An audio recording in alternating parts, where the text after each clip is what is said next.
Welcome to कॉमर्सवाला master विद्यार्थी मित्रांनो, या नवीन व्हिडिओमध्ये तुमच्या सर्वांचं स्वागत. विद्यार्थी मित्रांनो, आपण या व्हिडिओ लेक्चर सिरीज मार्फत तुमचा 12वी कॉमर्समधील बुक कीपिंग आणि अकाउंटन्सी हा विषय शिकतोय, ज्याच्यामध्ये आपण टॉपिक नंबर फर्स्ट पूर्णपणे अभ्यासलेला आहे. त्याचे जर व्हिडिओ तुम्ही बघितलेले नसतील तर त्या व्हिडिओची प्लेलिस्टची लिंक मी डिस्क्रिप्शन बॉक्समध्ये देत आहे, तिथं जाऊन तुम्ही ते व्हिडिओ बघू शकता. त्याचबरोबर आता आपण टॉपिक नंबर सेकंड अभ्यासत आहोत, ज्याच्यामध्ये आपण बेसिक कन्सेप्ट, ॲडजस्टमेंट, थेअरी पूर्ण अभ्यासलेली आहे. सॉल्व प्रॉब्लेम देखील पूर्ण अभ्यासलेले आहेत आणि आता आपण अनसॉल्व प्रॉब्लेम अभ्यासत आहोत, ज्याच्यामध्ये आज आपण अनसॉल्व प्रॉब्लेम नंबर 9 अभ्यासणार आहोत. तर विद्यार्थी मित्रांनो, या टॉपिकचे देखील लास्ट व्हिडिओ बेसिकचे जर तुम्ही बघितलेले नसतील तर तुम्ही ते बघून घ्या, जेणेकरून तुम्हाला ते समजतील आणि आजचा व्हिडिओ देखील चांगल्या पद्धतीने समजा. तर तुम्ही जर या व्हिडिओमध्ये पहिल्यांदाच आलेला असाल तर आपल्या चॅनलला सबस्क्राईब करायला विसरायचं नाही. तुमच्या वर्गमित्रांपर्यंत ही व्हिडिओ शेअर करायला देखील विसरायचं नाही. आज आपण अनसॉल्व एक्झाम्पल नंबर 9 अभ्यासणार आहोत. तर चला सुरू करूया अनसॉल्व एक्झाम्पल नंबर 9. पहा विद्यार्थी मित्रांनो, आपली मेथड सर्वांना माहिती सॉल्व करून घेण्याची. पहिल्यांदा एक्झाम्पल रीड करायचं, काय सांगितलं ते समजून घ्यायचं, त्याच्यानंतर सॉल्व करायला सुरुवात करू. तर चला फर्स्टली एक्झाम्पल रीड करू. मी थोडंसं याला झूम करतो म्हणजे तुम्हाला अजून ते चांगल्या पद्धतीने विजिबल असेल. पहा, first given below is receipt and payment account. आपल्याला खाली काय दिले? रिसिप्ट अँड पेमेंट अकाउंट दिलेले of Vitthal Mahila Mandal Pandharpur for the year ending 31st March 2018. Prepare income and expenditure account for the year ended 31st March 2018 and balance sheet as on that date. त्याच तारखेचं balance sheet देखील बनवायचं आहे. तर बघा, रिसिप्टला दोन प्रकारचे रिसिप्ट असतात. रिसिप्ट साईड म्हणजे डेबिट साईड असणार आहे त्याच्या ठिकाणी दोन प्रकारचे रिसिप्ट, एक कॅपिटल रिसिप्ट, दुसरं रिव्हेन्यू रिसिप्ट. कॅपिटल रिसिप्ट तुमची लॅबिलिटी आहे, रिव्हेन्यू रिसिप्ट इन्कम असणार आहे. म्हणजेच जे रिसिप्टला आयटम दिलेले आहेत एक तर लॅबिलिटी किंवा इन्कमचे असतील. तर आता बघा, रिसिप्ट अँड पेमेंट अकाउंट दिलेला असेल तर आपल्याला कॅपिटल फंड दिलेला आहे का ते बघायचं. जर दिलेला नसेल तर आपल्याला तो फाइंड आउट करावा लागतो. तर आपण ऍडजस्टमेंट मध्ये बघूया की कॅपिटल फंड मध्ये दिलेला आहे का. तर कॅपिटल फंड पहा दिलेला नाही, पण कॅपिटल फंड कॅल्क्युलेट करण्यासाठी आपल्याला लास्ट इयर बॅलन्स शीट बनवावी लागते आणि त्या बॅलन्स शीटच्या असेट अँड लॅबिलिटी लास्ट इयरच्याच म्हणजेच आपल्या ओपनिंग डेटच्या आपल्याला या ठिकाणी दिलेल्या आहेत. म्हणजे आपल्याला ती वर्किंग नोट करावी लागणार आहे कॅपिटल फंड कॅल्क्युलेशनची लास्ट इयरची बॅलन्स शीट बनवून. तर 3 इन्फॉर्मेशन असणार आहे, त्यामुळे या प्रॉब्लेममध्ये आपल्याला लास्ट इयर बॅलन्स शीट सुद्धा बनवावी लागणार आहे. तर पहा, रिसिप्ट आपण ट्रान्सफर करून घ्यायचे म्हणजे समजून घ्यायची कुठं जाणार आहेत ते. Balance brought down. आता आपल्याला लास्ट इयर बॅलन्स शीट बनवायची असेल तर हा बॅलन्स शीटच्या लास्ट इयर बॅलन्स शीटच्या असेट साईडला लिहावा लागणार. त्यानंतर cash in hand, cash at bank हा लास्ट इयर बॅलन्स शीटच्या असेटला. एंट्रन्स फी आपला इन्कम आहे, सबस्क्रिप्शन इन्कम आहे, मिसलेनियस रिसिप्ट इन्कम आहे. इकडे स्टेशनरी एक्सपेंडिचर आहे, रिपेअर्स ऑफ फर्निचर एक्सपेंडिचर आहे, रेंट एक्सपेंडिचर आहे, सॅलरीज एक्सपेंडिचर आहे, मिसलेनियस एक्सपेन्सेस एक्सपेंडिचर आहे. बॅलन्स कॅरीड डाऊन ही आपली असेट आहे, आपण ह्या असेटला ट्रान्सफर करणार. आणि ऍडजस्टमेंट नंबर फर्स्ट मध्ये बघा, आता त्यांनी कॅपिटल फंड दिलेला आहे. आपण सुरुवातीला असं समजलं की दिला नाही, परंतु या ठिकाणी पहा दिलेला आहे 90,000. म्हणजे आपल्याला लास्ट इयरची बॅलन्स शीट बनवण्याची गरज नाही, हा लॅबिलिटीला लिहावा लागेल आपल्या. आउटस्टँडिंग सबस्क्रिप्शन मध्ये ऍड करावं लागेल, सबस्क्रिप्शन मध्ये ऍड आणि दुसरा इफेक्ट बॅलन्स शीटच्या असेटला लिहायचा. Entrance fee capitalise, entrance fee मधून लेस आणि ऍड करणार आपण आपल्या कॅपिटल फंड मध्ये. देन नेक्स्ट ऍडजस्टमेंट आहे rent paid include 800 paid for the April 2018. April 2018 2018 आहे. आपण वर्ष संपते 31 मार्च 2018ला, म्हणजे पुढच्या वर्षीचं 1 महिन्याचं हे प्रीपेड रेंट आहे. हे रेंट मधून लेस करावं लागेल आणि आपल्या बॅलन्स शीटच्या असेटला लिहावं लागेल. त्याच्यानंतर लॅबिलिटीज दिलेल्या आहेत आणि असेट दिलेले आहेत. फर्निचर असेटला घेणार, बिल्डिंग असेटला घेणार आणि आउटस्टँडिंग एक्सपेन्सेस दिलेले आहेत. तर आउटस्टँडिंग एक्सपेन्सेस मध्ये बघा, या ठिकाणी आउटस्टँडिंग एक्सपेन्सेस 12,000 रुपये आणि आपल्याला इकडे कुठं दिलेले आहेत का बघा पेमेंटला आउटस्टँडिंग एक्सपेन्सेस वगैरे. तर ते आउटस्टँडिंग एक्सपेन्सेस पेमेंटला दिलेले नाही आहेत, म्हणजे पेड केलेले नाही आहेत. तर त्याचं काय करायचं ते बघणारच आहोत. तर आता या ठिकाणी आपल्याला ज्या आयटमवर ऍडजस्टमेंट आहे त्याला स्टार मार्क करूया. फर्स्टली सबस्क्रिप्शनला स्टार मार्क करू, सबस्क्रिप्शनवर ऍडजस्टमेंट आहे. देन आफ्टर नेक्स्ट एंट्रन्स फीला एक स्टार मार्क करूया. त्याच्यानंतर रेंटवर एक ऍडजस्टमेंट आहे त्याला एक स्टार मार्क करूया. आणि आता हे समजून घेतलं, सॉल्व्ह करायला सुरुवात करूया. फर्स्टली आपण काय करायचा, आता हा बॅलन्स इग्नोर करावा लागणार आपल्याला. कॅशचा बॅलन्स, कॅश आणि बँकचा बॅलन्स जो दिलेला आहे तो इग्नोर करावा लागेल, कारण की या ठिकाणी आपल्याला कॅपिटल फंड दिलेला आहे, त्याच्यामुळे हे दोन बॅलन्स आपण इग्नोर करणार आहोत. एंट्रन्स फी आपला इन्कम आहे, आपण इन्कमला जाऊया आणि त्या ठिकाणी लिहूया एंट्रन्स फी. त्याच्यावर ॲडजस्टमेंट आहे, त्याची अमाऊंट आहे ₹3,500, ते आपण इनरला लिहिणार आहोत ₹3,500.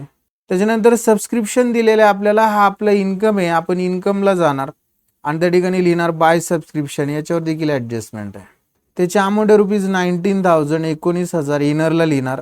दॅन नेक्स्ट मिसलेनियस रिसिप्ट, हा देखील इन्कम आहे, आपण इन्कमलाच जाणार, त्या ठिकाणी लिहिणार बाय मिसलेनियस रिसिप्ट आणि त्याची अमाऊंट लिहिणार ₹850 आउटर कॉलमला. नेक्स्ट पेमेंटला आपण स्टेशनरी लिहिणार आहोत. पेमेंटच्या आपण एक्सपेंडिचरला लिहिणार स्टेशनरी टू स्टेशनरी आणि त्याची अमाऊंट आहे ₹6,000, आउटर कॉलमला लिहिणार 6,000.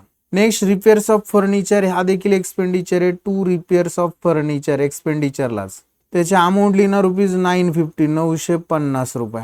नेक्स्ट रेंट आहे, रेंट बघा आपण हे देखील एक्सपेंडिचरलाच लिहिणार. आता काय झालेलं इथं जे अमाऊंट आहेत ना, त्या अमाऊंट 1 झिरोने कमी आहेत. इथं जे अमाऊंट आहे ते 1 झिरो कमी आहे, मी ते 1 झिरो लिहून घेतो, ती प्रिंटिंग मिस्टेक असणार आहे. तर बघा रिपेअर्स ऑफ फर्निचर 950 आपण लिहून घेतलं. दॅन नेक्स्ट आपल्याला बघायचं रेंट आपलं एक्सपेंडिचरलाच लिहूया आपण टू रेंट इनर कॉलमला आणि त्याची अमाऊंट आहे ₹8,300, इनरला लिहिणार 8,300, एक लाईन जागा सोडणार आपण या ठिकाणी. नेक्स्ट पुढे जाऊया, सॅलरी हा देखील एक्सपेंडिचरलाच लिहिणार टू सॅलरीज, अमाऊंट लिहिणार ₹15,000 outer column. Next miscellaneous expenses, हा देखील एक्सपेंडिचरलाच लिहूया टू मिसलेनियस एक्सपेन्सेस आणि त्याची अमाऊंट लिहिणार ₹450.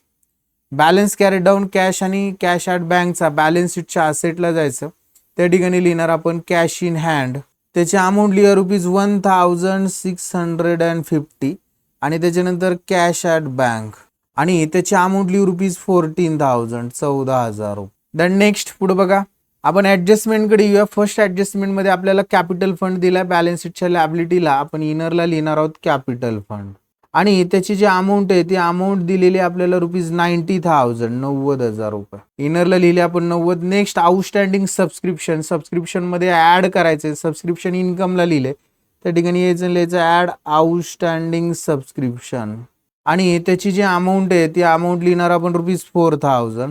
बघा 19 + 4 23,000 म्हणजेच ₹23,000 आउटरला.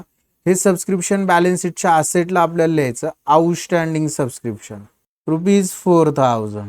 Next entrance fee are to be capitalize, entrance फीची ॲडजस्टमेंट आहे. एंट्रन्स फी आपण इन्कमला लिहिलेलं त्या ठिकाणी जायचं आणि त्या ठिकाणी लिहायचं लेस कॅपिटलाइज. आता एंट्रन्स फीची पूर्णच्या पूर्ण अमाऊंट काय असणार आहे, कॅपिटलाइज असणार आहे, म्हणजे ती 3,500 पूर्णच्या पूर्ण कॅपिटलाइज आहे. लेस होणार 3,500 आउटरला नील. दुसरा इफेक्ट बॅलन्स शीटच्या लॅबिलिटीला कॅपिटल फंड मध्ये बनायचं एंट्रन्स फी ऍड म्हणायचा, ऍड एंट्रन्स फीज अमाऊंट 3,500 आणि इनरलाच यांची टोटल घेऊन 93,500 झालं. नेक्स्ट नंबर 4 ॲडजस्टमेंट बघा, rent paid include 800 for April 2018. हे प्रीपेड रेंट आहे, एक्सपेंडिचरला रेंट लिहिले, त्या ठिकाणी लिहायचं लेस प्रीपेड रेंट, अमाऊंट लिहिणार ₹800 आणि याची टोटल आउटरला आपण दाखवणार आहोत ₹7,500 आणि प्रीपेड रेंट बॅलन्स शीटच्या असेटला यायचं, त्या ठिकाणी लिहायचं प्रीपेड रेंट, अमाऊंट ₹800 आउटरला लिहिणार. लास्ट ॲडजस्टमेंटमध्ये फर्निचर बिल्डिंग आउटस्टँडिंग एक्सपेन्सेस दिलेले, तर फर्निचर बॅलन्स शीटच्या असेटला लिहायचं 9,000, चला बॅलन्स शीटच्या असेटला आणि त्या ठिकाणी लिहू आपण फर्निचर ₹9,000. दॅन नेक्स्ट बघा त्यांनी बिल्डिंग दिले 70,000, बिल्डिंग लिहूया ₹70,000. नेक्स्ट आउटस्टँडिंग एक्सपेन्सेस, हे बॅलन्स शीटच्या लॅबिलिटीला लिहिणार आहोत आपण. आउटस्टँडिंग एक्सपेन्सेस लॅबिलिटी आहे, पेड वगैरे केले नाही म्हणजे आहे असे राहणार आहेत या वर्षी सुद्धा. आउटस्टँडिंग एक्सपेन्सेस आणि त्याची अमाऊंट ₹12,000. हे लास्ट इयर सुद्धा बॅलन्स शीटच्या लॅबिलिटीलाच होते, या सुद्धा वर्षी सुद्धा पेड केले असते तर आपल्याला इकडे पेमेंटला दिसते असते, पण ते केलेले नाही आहेत. अशा पद्धतीने आपण काय केले, सगळे ॲडजस्टमेंट केलेले आहेत. क्लोज करायला सुरुवात करायची इन्कम अँड एक्सपेंडिचर. तर आपण जर अंदाज घेतला तर आय होप माझ्या अंदाजे आपली एक्सपेंडिचरची टोटल जास्त आहे. मग आपण एक्सपेंडिचरची टोटल जर केली तर ती 29,900 येते. तीच आपण इन्कमला लिहिणार आहे 29,900. आणि याच्यामधून आपण ज्या सगळ्या दोन अमाऊंट आहेत तर त्या जर वजा केल्या तर आपल्याला बॅलन्सिंग फिगर राहणार आहे 650. याला म्हणायचं आपण बाय डेफिसिट. इंटू ब्रॅकेट लिहायला विसरायचं नाही, excess of expenditure over the income. आणि याचा दुसरा इफेक्ट आपण काय करणार आहोत, आपल्या लॅबिलिटीला कॅपिटल फंड मधून लेस म्हणणार, लेस डेफिसिट. आणि त्याची अमाऊंट लिहिणार ₹650. आणि ही जे वजा झाली 93,500 मधनं 6,050, तर आपल्याला आउटरला कॅपिटल फंडची अमाऊंट येणार आहे ₹87,450. आणि आता जर आपण बॅलन्स शीटची टोटल करायचं ठरवलं, म्हणजे बॅलन्स शीट क्लोज करायचं ठरवलं, तर लॅबिलिटीची टोटल येणार आहे 99,450. आणि ॲसेट सुद्धा तेवढीच असणार आहे 99,450. अशा पद्धतीने हे एक्झाम्पल आपण सॉल्व्ह केलेलं आहे. आय होप विद्यार्थी मित्रांनो हे एक्झाम्पल तुम्हाला समजलेलं आहे. समजलेलं असेल तर व्हिडिओला लाईक करा, चॅनलला सबस्क्राईब करा. तुमचे व्हॅल्युएबल कमेंट्स आम्हाला नक्कीच मार्गदर्शन करतील. काही सुधारणा हवी असेल तर ते देखील कळवा. आणि हे जे व्हिडिओ आहेत हे व्हिडिओ तुमच्या वर्गमित्रांपर्यंत शेअर करा. आज आपण इथंच थांबूया. नेक्स्ट व्हिडिओमध्ये नेक्स्ट आपण एक्झाम्पल अभ्यासणार आहोत. तोपर्यंत सर्वांना बाय, टेक केअर.